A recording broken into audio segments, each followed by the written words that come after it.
Assalamualaikum warahmatullahi wabarakatuh. Salam sejahtera untuk kita semua. Semoga Tuhan Yang Maha Esa selalu melindungi kita dan memberkahi kesehatan kepada kita semua, serta semangat untuk terus belajar. Pembahasan pada pertemuan kali ini dalam mata kuliah pemeriksaan akuntansi 1, yaitu berkaitan dengan apa itu audit, sehingga kita akan memahami auditing itu seperti apa. Selanjutnya bahasanya adalah mengenai standar profesional sebagai seorang akuntan publik dan juga mengenai kode etik profesi akuntan publik. Auditing itu merupakan suatu pemeriksaan yang dilakukan secara kritis dan sistematis oleh pihak yang independen terhadap laporan keuangan yang telah disusun oleh manajemen beserta catatan-catatan pembukuan dan bukti-bukti pendukungnya dengan tujuan untuk dapat memberikan pendapat mengenai kewajaran laporan keuangan. Sehingga dengan definisi tersebut kita dapat memahami bahwa pelaksanaan auditing ini merupakan kegiatan pemeriksaan yang dilakukan secara kritis dan sistematis terhadap laporan keuangan yang dilakukan oleh pihak yang independen dengan tujuan untuk memperoleh atau mengetahui opini mengenai laporan kewajaran dari laporan keuangan tersebut. Mengapa audit tersebut itu dibutuhkan? Ada 3 alasan terkait dengan hal tersebut, yaitu yang pertama, jika tidak diaudit, ada kemungkinan bahwa laporan keuangan tersebut itu mengandung kesalahan, baik yang disengaja maupun yang tidak disengaja.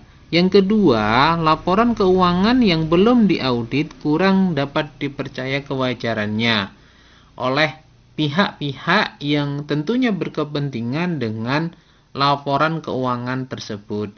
Dan yang ketiga yaitu SPT yang didukung oleh audit financial statement lebih dapat dipercaya oleh pihak pajak dibandingkan dengan yang tidak didukung oleh laporan keuangan yang belum diaudit.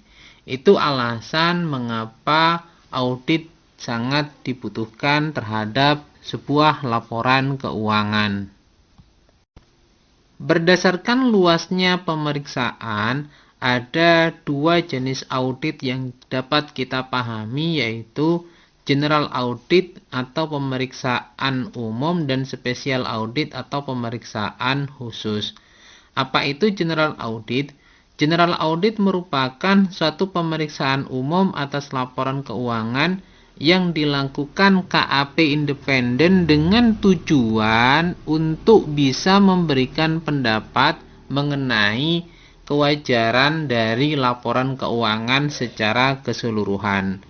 Sedangkan yang berkaitan dengan special audit atau pemeriksaan khusus itu dimaknai sebagai suatu pemeriksaan terbatas sesuai dengan permintaan dari auditi yang dilakukan oleh KAP independen, dan pada akhir pemeriksaannya auditor tidak perlu memberikan pendapat terhadap kewajaran dari laporan keuangan secara keseluruhan.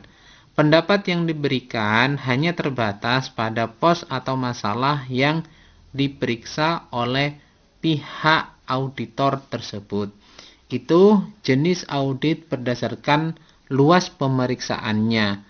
Kebanyakan yang dipergunakan untuk mendapatkan opini dari laporan keuangan setelah dilakukan audit itu adalah menggunakan general audit atau pemeriksaan secara umum. Sedangkan jenis audit bila didasarkan pada jenis pemeriksaan itu terbagi menjadi 3, yaitu yang pertama adalah manajemen audit atau operasional audit. Operasional audit ini atau manajemen audit ini dimaknai sebagai suatu pemeriksaan terhadap kegiatan operasi suatu perusahaan, termasuk kebijakan akuntansi dan kebijakan operasional yang telah ditentukan oleh manajemen, untuk mengetahui apakah kegiatan operasi tersebut sudah dilakukan secara efektif, efisien, dan ekonomis. Ada 4 tahapan dalam manajemen audit ini, yaitu yang pertama adalah preliminary survey atau survei pendahuluan. Tahapan yang kedua yaitu penelaahan dan pengujian atas sistem pengendalian manajemen yang ada pada perusahaan tersebut, atau dengan istilah review and testing of management control system. Tahapan yang ketiga itu adalah detail examination atau pengujian secara perinci atau secara detailnya. Terus tahapan yang terakhir yang keempat adalah pengembangan laporan atau report development, berkaitan dengan hasil dari audit yang dilaksanakan tersebut. Untuk audit manajemen ini atau audit operasional ini dapat dilakukan oleh internal audit itu sendiri, atau dari pihak kantor akuntan publik, atau dilaksanakan oleh manajemen konsultan. Pendekatan audit yang biasa dilakukan adalah menilai efisiensi, efektivitas, dan keekonomian dari masing-masing fungsi yang terdapat dalam perusahaan. Biasanya, tim manajemen audit harus mencakup berbagai disiplin ilmu, misalnya akuntan, ahli manajemen produksi, pemasaran, keuangan, SDM, dan lain-lain, tergantung pada kegiatan operasional perusahaan itu bergerak dalam bidang apa, sehingga auditor akan dapat menilai tingkat efisiensi, efektivitas, dan keekonomian dari masing-masing fungsi yang ada dalam operasional perusahaan tersebut. Jenis audit yang kedua berdasarkan jenis pemeriksaannya adalah internal audit atau pemeriksaan internal. Internal audit ini adalah pemeriksaan yang dilakukan oleh bagian internal audit perusahaan, baik terhadap laporan keuangan dan catatan akuntansi perusahaan, maupun ketaatan terhadap kebijakan manajemen yang telah ditetapkan. Internal auditor melakukan pemeriksaan secara rinci dan tidak memberikan opini terhadap kewajaran dari laporan keuangan. Biasanya, isi laporan internal auditor yaitu berkaitan dengan temuan pemeriksaan, penyimpangan dan kecurangan yang ditemukan, kelemahan pengendalian internal, serta saran-saran perbaikannya. Itu jenis pemeriksaan yang berkaitan dengan audit internal kontrol atau pemeriksaan internal. Yang terakhir yaitu berkaitan dengan jenis pemeriksaan adalah komputer audit, di mana dalam komputer audit ini pemeriksaan oleh pihak KAP terhadap perusahaan yang memproses data akuntansinya dengan menggunakan Electronic Data Processing System.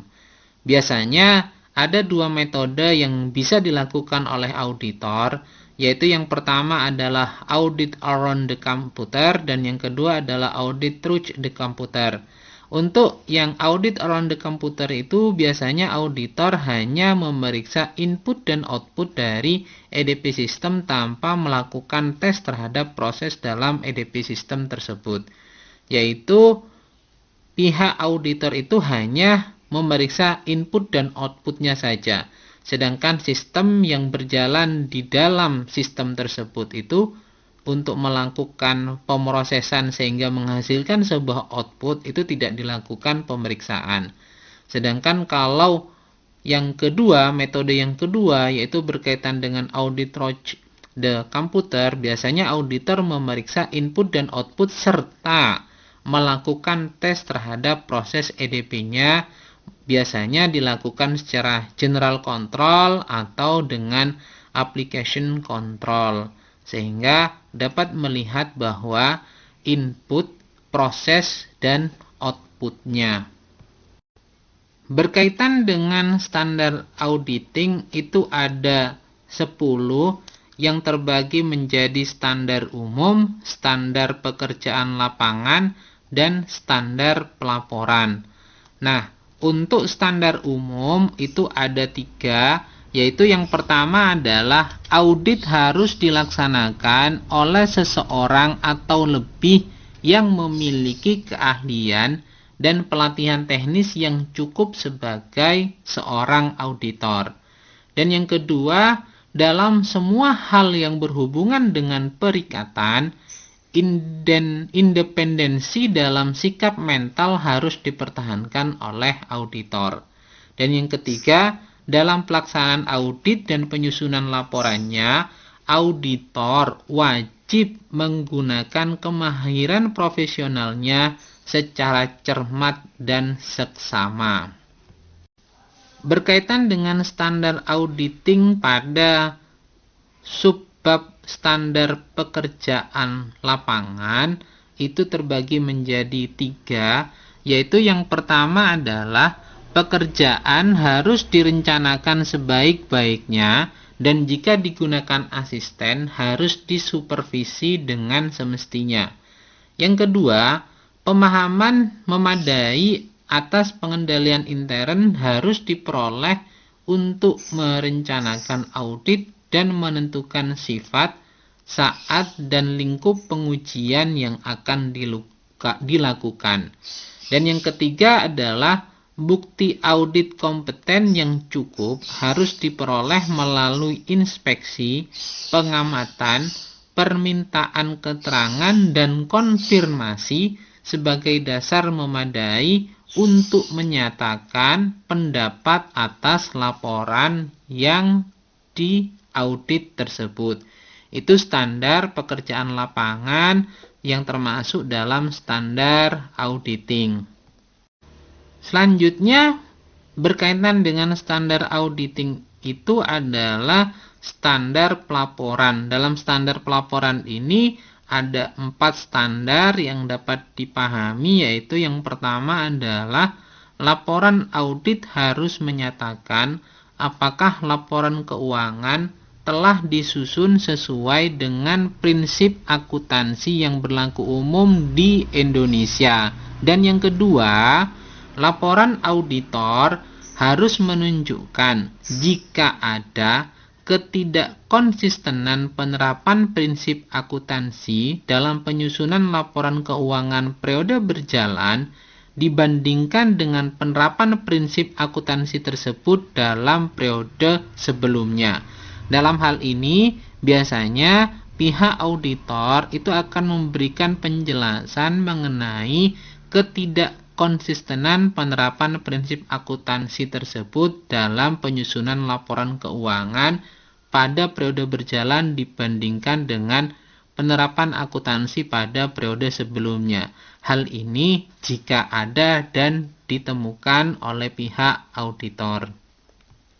Standar berikutnya yang ketiga yaitu pengungkapan informatif dalam laporan keuangan harus dipandang memadai kecuali dinyatakan lain dalam laporan auditor.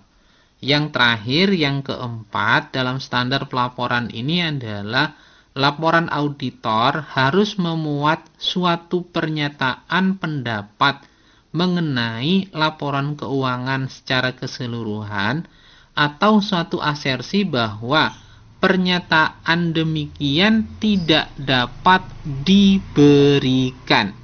Jika pendapat secara keseluruhan tidak dapat diberikan, maka auditor itu harus memberikan alasan kenapa itu dinyatakan.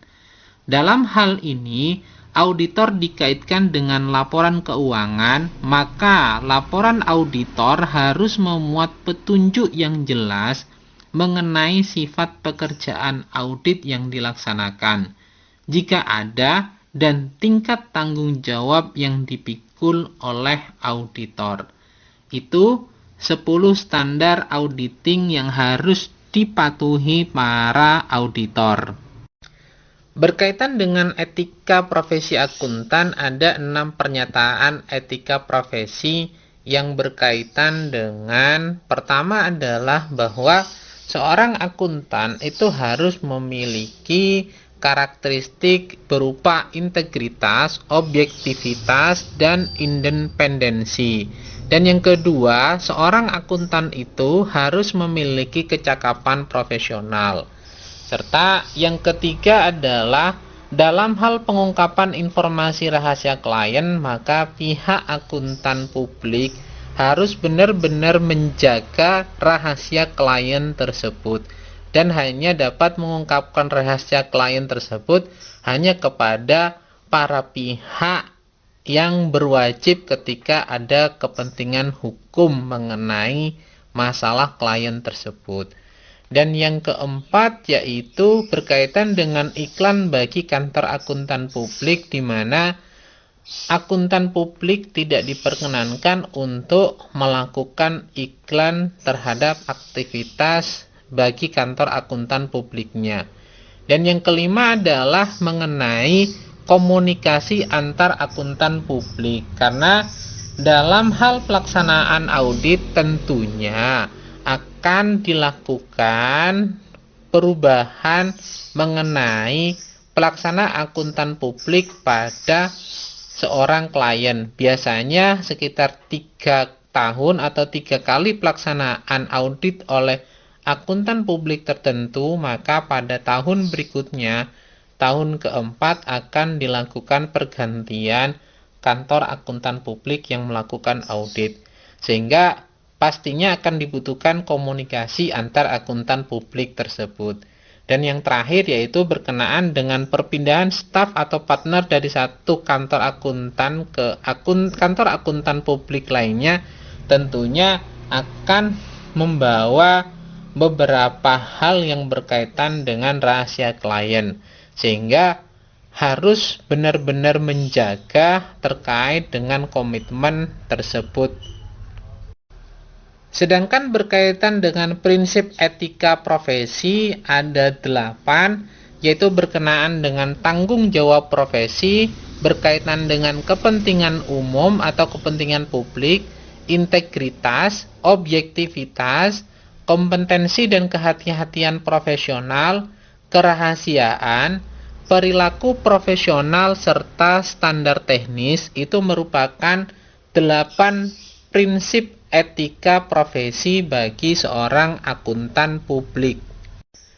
Sedangkan aturan etika akuntan publik itu mengenai 4 hal. Yang pertama adalah independensi, integritas, dan objektivitas. Yang kedua adalah berkaitan dengan standar umum dan prinsip akuntansi. Dan yang ketiga adalah tanggung jawab kepada klien. Yang keempat adalah tanggung jawab kepada rekan seprofesi. Dan yang kelima adalah tanggung jawab dan praktek lainnya.